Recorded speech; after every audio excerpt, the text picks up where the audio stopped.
Viewers, আমি পারভেজ আহমেদ। আশা করি আল্লাহর অশেষ রহমতে সবাই ভালো আছেন, সুস্থ আছেন। সো আজকে আমরা মার্কেটে মোটামুটি একটা পজিটিভ মুভমেন্ট দেখতে পেলাম। মার্কেট দীর্ঘদিন থেকে নেগেটিভনেস আমরা দেখতেছিলাম, সেই জায়গায় আজকে একটা পজিটিভ মুভ দেখতে পেলাম। সো আমি আপনাদেরকে বলছিলাম যে ব্যাংক সেক্টরে এবং ফাইন্যান্স সেক্টরে যেহেতু একটা বড় একটা রিফর্ম আসতে চলছে, এবং সেই জায়গায় আমরা ব্যাংক সেক্টরে অনেক কিন্তু চেঞ্জেস দেখছি। আর যদি আমি এই মুহূর্তে বলি, এখন পর্যন্ত ব্যাংক সেক্টর আপনার যদি ওভারঅল পি দেখার চেষ্টা করি, 8-এর নিচে আছে। অর্থাৎ সবচেয়ে কম পি যেটা, সেটা হচ্ছে ব্যাংক সেক্টর। তাছাড়া যদি আমরা দেখি বিগত এই যে উত্থান এবং পতনের পরে যে আমরা মার্কেটটা দেখলাম, সেই মার্কেটে দেখলাম যে ব্যাংক সেক্টরে একটা মোটামুটি একটা মুভমেন্ট হলেও অনেকগুলো শেয়ার ছিল যেগুলো 8 টাকা 9 টাকা, সেগুলো 10 টাকা 11 টাকা 12 টাকা পর্যন্ত গেছিলো। সো ব্যাংক সেক্টর মোটামুটি একটা আপ ট্রেন্ডে যাওয়ার পরে ডাউন ট্রেন্ডে গেছে, কিন্তু অনেক শেয়ার আসছিল যেগুলা যখন মার্কেট আপ ছিল তখনও মুভমেন্ট ক্রিয়েট করে নাই, এবং তার পরবর্তীতে যখন মার্কেট ডাউন হয় তখন তাদের আরও কারেকশন আমরা দেখতে পারি। সো এইরকম যদি সেক্টর দেখি তাহলে দেখতে পারবো যে এরকম একটা সেক্টর হচ্ছে insurance sector, IT sector, life insurance sector. তো এরা মোটামুটি যখন মার্কেট পজিটিভ ছিল তখন কিন্তু ওরা পজিটিভ তেমন একটা পারফরমেন্স করে নেয়। আবার অন্যদিকে যদি দেখতে পারবেন যে এইগুলো সেক্টরের শেয়ারের কিন্তু এখন পর্যন্ত মুভমেন্টটা যদি দেখি তাহলে অনেক কম। ঠিক আছে, এখন পর্যন্ত তাদের যদি ইয়েটা দেখি তাহলে ভলিউমটা অনেক কম। সো হয়েছে কি, ব্যাংক সেক্টর লুক্রেটিভ, ঠিক আছে, বাট এইগুলো সেক্টরের পি এবং প্রাইস তার এত নিচে চলে গেছে যে এগুলো অনেক লুক্রেটিভ হয়ে গেছে। এখন যদি বিবেচনা করলে আসলে সব কিছু করা যায় না। কারণ হচ্ছে পি হচ্ছে তার আর্নিং পার শেয়ার, ঠিক আছে। তো দেখা যায় যে একটা ব্যাংকের শেয়ারের সংখ্যা হচ্ছে 100 কোটি 200 কোটি এরকম থাকে, কিন্তু একটা ইন্স্যুরেন্সের মনে করেন এই যে বাংলাদেশ ন্যাশনাল ইন্স্যুরেন্স, তার টোটাল শেয়ার হচ্ছে 4 কোটি। সো এই জায়গায় ইজিলি একজন স্পেকুলেটর বলেন বা ইনভেস্টর বলেন, সে যদি একটু বাই করে তখন দেখা যায় যে এটার প্রাইসে হিউজ একটা মুভমেন্ট ক্রিয়েট হয়েছে। অন্যদিকে যদি ব্যাংক সেক্টরে আমরা বা বড় বড় যেগুলো সেক্টর আছে বা বড় শেয়ার আছে, বিগ ক্যাপিটাল শেয়ার, সেগুলোতে আমরা মুভমেন্ট দেওয়ার জন্য প্রচুর পরিমাণে অর্থ লাগে। বাট এখন যদি দেখার চেষ্টা করি আমরা, আমাদের মার্কেটে কিন্তু সেই রকম লেনদেন আমরা দেখতে পাচ্ছি না, ঠিক আছে। প্রতিদিন 700 কোটি 800 কোটির মতো লেনদেন হচ্ছে, যেটা এনাফ না। ব্যাংক সেক্টরকে উপরে নিতে হলে মিনিমাম 2000 কোটি টাকা লেনদেনের দরকার। কেননা দেখেন, এই যে ব্যাংক সেক্টরে আজকের দিনে 114 কোটি টাকা লেনদেন হয়েছে। বিগত দিনগুলোতে আমরা দেখতে পাচ্ছি ব্যাংক সেক্টরে মোটামুটি 150 কোটি টাকার মতো লেনদেন হচ্ছে। সো আমি একটা জিনিস বলবো, সেটা হচ্ছে যে ব্যাংক সেক্টরে যদি আপনি লম্বা সময় চিন্তা করতে পারেন, একটা লম্বা সময় এমন যদি ডিটারমিনেশন থাকে যে আপনি ব্যাংক সেক্টরে আজীবনের জন্য থাকবেন এবং এইটার স্টক ডিভিডেন্ড, ক্যাশ ডিভিডেন্ড সবগুলো বুক করবেন, এবং যে ক্যাশটা পাবেন সেটাকে আবার ইনভেস্ট করবেন, তাহলে আমি বলবো যে আপনার ডিভিডেন্ড ইল্ডের জন্য ব্যাংক সেক্টরের উপরে আর কোনো সেক্টর হতে পারে না। এই মুহূর্তে এসেও ব্যাংক সেক্টরটা তার লুক্রেটিভনেস এখনও আছে। বাট যদি আপনি শর্ট টার্ম চিন্তা করেন, ক্যাপিটাল গেইনের কথা চিন্তা করেন, দেন আপনি অন্যান্য সেক্টরে অবশ্যই দেখতে পারেন, কারণ সেগুলোও একটা ইনভেস্টের পর্যায়ে চলে গেছে, সেগুলো একটা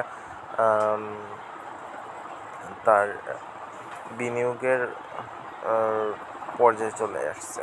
ঠিক আছে, তো এই জায়গায় আপনারা হয়তো বা শর্ট টার্মে চিন্তা করবেন, বাট লং টার্মে চিন্তা করলে আমি বলছি যে ব্যাংক সেক্টর ইজ বেস্ট। তারপরে এইগুলোর মধ্যেও দেখবেন যে কিছু কিছু শেয়ার আছে যেগুলো ফার্মাসিউটিক্যাল বা অন্যান্য সেক্টরে, সেগুলো কিন্তু লুক্রেটিভনেস ক্রিয়েট করতেছে এবং তার ইতিহাসের সর্বনিম্ন পর্যায়ে আছে। ওকে, তো কেউ কেউ বলতেছেন যে বেক্সিমকো ফার্মার কী অবস্থা। বেক্সিমকো ফার্মার যদি আমরা দেখার চেষ্টা করি, চার্টটা দেখার চেষ্টা করি, যদি ডে চার্টে দেখার চেষ্টা করি, গত পরশুদিন, গতকালকে এবং আজকেও আমরা মোটামুটি একটা লেনদেন দেখতে পেয়েছি। তো এটা হচ্ছে একটা, আমি বলবো যে ভালো দিক, যে এখন মোটামুটি অনেকে যারা বাই করতে যাচ্ছে বাই করতেছে, যারা সেল করতে যাচ্ছে তারাও সেল করতে পারতেছে। ঠিক আছে, সো বেক্সিমকোর সমস্যাটা কি? বেক্সিমকোর যদি আমরা ইপিএসের দিকে তাকাই, ইপিএস কিন্তু প্রতি বছরই একটা গ্রোথ দেখা যাচ্ছে, যদিও 2023 সালে আমরা তেমন নেগেটিভনেস দেখতে পাই। ঠিক আছে, তবু এই বছর আশা করা যায় যে বেক্সিমকোর টোটাল ইপিএসটা 13-র আশেপাশে আসতে পারে। সো একটা তার পি যদি দেখার চেষ্টা করি, পি অনেক কম আছে, 6-এর নিচে আছে। সো পি অনেক কম আছে, তার ডিভিডেন্ড ইল্ড ঠিকঠাক আছে। সো কেউ যদি চিন্তা করে লং টার্মে, সো বেক্সিমকো ফার্মাতে ইনভেস্ট করতে পারে। তার নেট অ্যাসেট ভ্যালু অনেক বেশি। হ্যাঁ, অনেকের সন্দেহ হচ্ছে সালমান এফ রহমান এদের, ঠিক আছে, ওরা একজন ডাইরেক্টর ছিল, এমন না যে সালমান এফ রহমান একজন ওনার, যে একটা স্টক ক্রয় করবে সেও একজন ওনার। সো বেক্সিমকো ডাইরেক্টর চেঞ্জ হবে, হয়তো সালমান এফ রহমান এখান থেকে চলে যাবে, দেন আরও কেউ না কেউ আসবে।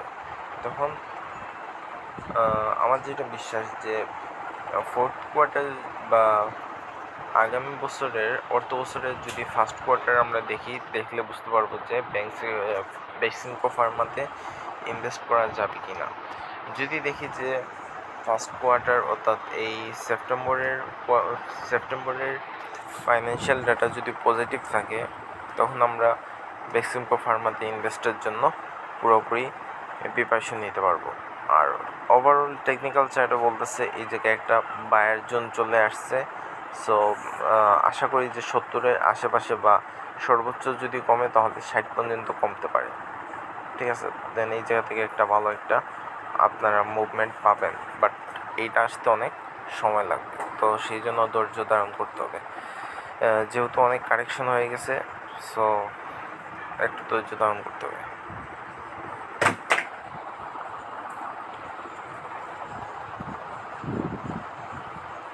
তারপরে যদি আমরা দেখি একমি ল্যাব, এগুলো কিন্তু একমি ল্যাবের কিন্তু ওই রকম কোনো নেগেটিভনেস নাই। তাছাড়া কিন্তু আমরা দেখতে পাচ্ছি যে বিগত কোয়ার্টারগুলোতে তার সুন্দরভাবে একটা পজিটিভনেস দাঁড় করাইছে।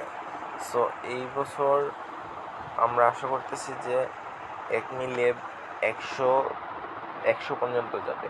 সো আমি একটা অঙ্ক করছিলাম, সেই জায়গায় দেখতে পারি যে একমি ল্যাবের যেটা ফেয়ার ভ্যালুটাও যদি দাঁড় করাই তাহলে আমি 94-95 টাকা আসে। ঠিক আছে, সো 94-95 টাকার শেয়ার যদি আমি 85-86 টাকা পাই, তাহলে এটা কি বাই করা উচিত নাকি করা উচিত না? অবশ্যই করা উচিত। আমি এটা আপনাদেরকে লিখে দিতে পারি যে এই স্টকটা 95 পর্যন্ত যাবে, 94-95 পর্যন্ত যাবে। আর এটা লং টার্মে যদি হোল্ড করে রাখেন আপনি অবশ্যই গেইনার হবেন।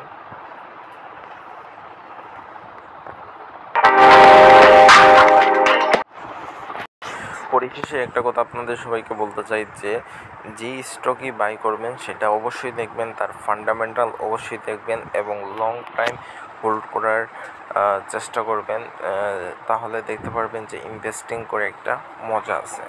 যেটা ট্রেডিংয়ের মধ্যে নেই। ট্রেডিং হলে আপনার প্রতিনিয়ত চিন্তা থাকে যে এটা বাড়লো কি কমলো, বাট ইনভেস্টিং যখন করবেন তখন আপনি একটা ভালো একটা অ্যামাউন্ট ডিভিডেন্ড পাবেন, সেই ডিভিডেন্ডটাকে আবার ইনভেস্ট করবেন।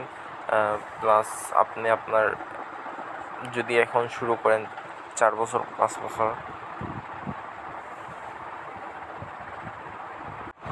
4-5 বছর যদি শুরু হয়েছে মাত্র, তখন আপনি লম্বা সময় কিন্তু 10-20 বছর পরে আপনি হিউজ একটা অ্যামাউন্ট এই জায়গায় জেনারেট করতে পারবেন, এবং দেখবেন যে আপনার যে ইয়ারলি যে এক্সপেন্স আছে সেই এক্সপেন্সটা কিন্তু আপনার ডিভিডেন্ড ইল্ড দিয়েই কিন্তু আপনি কাভার দিতে পারবেন। সো এটা আপনার জন্য অনেক হেল্পফুল করবে আপনার পেনশনের সময়। সো ভালো থাকবেন, সুস্থ থাকবেন, আল্লাহ হাফেজ।